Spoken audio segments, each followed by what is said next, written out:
Recently আয়না ঘরের কিছু ছবি প্রকাশিত হয়েছে সোশ্যাল মিডিয়ায়, দেখেছেন আপনারা? হ্যাঁ, ছোট্ট একটা জায়গা, স্বাধীন মানুষকে প্রাণীর মতো, পাখির মতো খাঁচায় বন্দি করে রেখেছে। কখন দিন কখন রাত কিছু জানে না, বছরের পর বছর কেটে গিয়েছে। গুম, যেটা সবচাইতে বড় মানবতা বিরোধী অপরাধ। কত মানুষ যে গুম হয়েছে তার কোনো ইয়ত্তা নাই। বলেন, আওয়াজ করে বলেন, আমরা একটা শান্তির সমাজ চাই কি চাই না? আমরা একটা সমৃদ্ধ বাংলাদেশ চাই কি চাই না?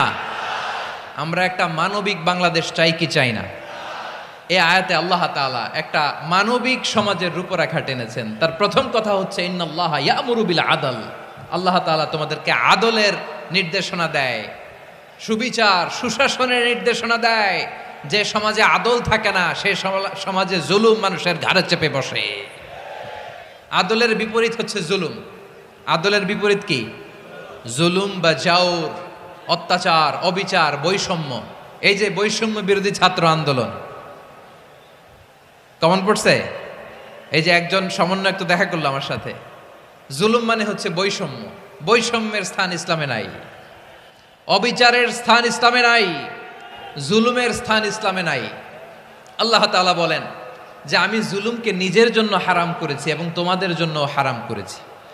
বিশ্বনবী ফরমান, আল্লাহ তাআলা বলেন হাদিসে কুদসিতে, ইয়া ইবাদি ইন্নী হারামতুয যুলমা আলা নাফসি ওয়া জাআলতুহু বাইনাকুম মুহাররামান ফালা তাযালামু। আমার গোলামেরা শোনো, নিশ্চয় আমি আল্লাহ তাআলা জুলুমকে আমি আমার উপরে হারাম করেছি, অনুরূপভাবে জুলুম করাকে তোমাদের উপরেও হারাম করেছি। ফলে ফালা তাযালামু, তোমরা একে অপরের সাথে জুলুম করো না।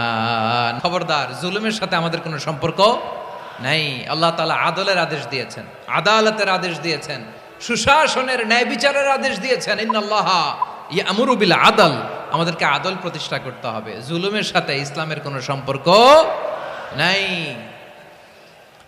আল্লাহ তাআলা জালিমদের জন্য কঠিন শাস্তি প্রস্তুত করে রেখেছেন। যারা এই আদলকে ভুলুণ্ঠিত করে জুলুমের রাস্তায় হাঁটতে চায়, তাদের প্রাপ্য কিয়ামতের ময়দানে বুঝিয়ে দিবে কে? আল্লাহ তাআলা তাদের প্রাপ্যকে বুঝিয়ে দিবেন।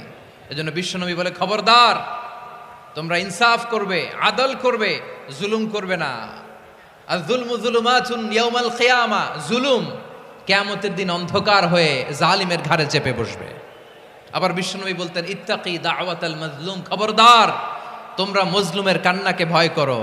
ফাইন্নাহু লাইসা বাইনাহু ওয়া বাইনাল্লাহি হিজাব, কেননা মজলুমের কান্নার মাঝে আর আল্লাহর আরশের মাঝে কোনো পর্দা থাকে না।